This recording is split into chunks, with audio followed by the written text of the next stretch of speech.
boleh mendekat. Rekan-rekan lain juga bisa mendampingi di belakang, tetap menjaga jarak untuk kamera semua. Oke. Pemotongannya tuh bakal MC ya Bapak. Tunggu sebentar ya. Baik, sudah siap semua sepertinya.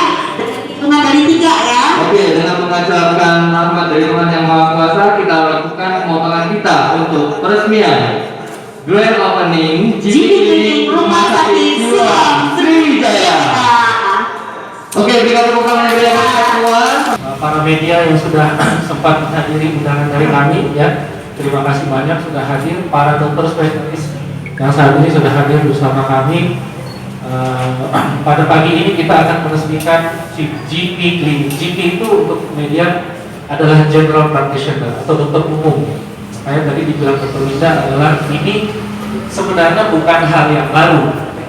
Kami hanya ingin mengembalikan fungsi emergensi menjadi emergensi. Namanya juga kan emergensi ya, gawat darurat. Apakah yang terakhir itu kasih dan bisa politik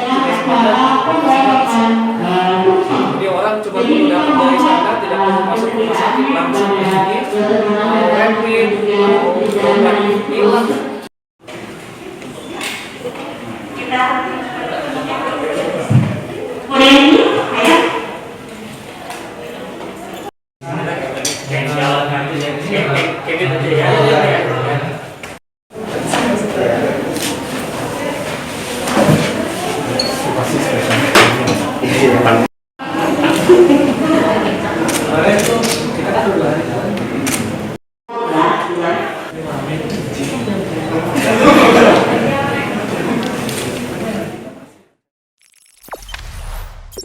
Jangan lupa subscribe, share, komen, dan like ya.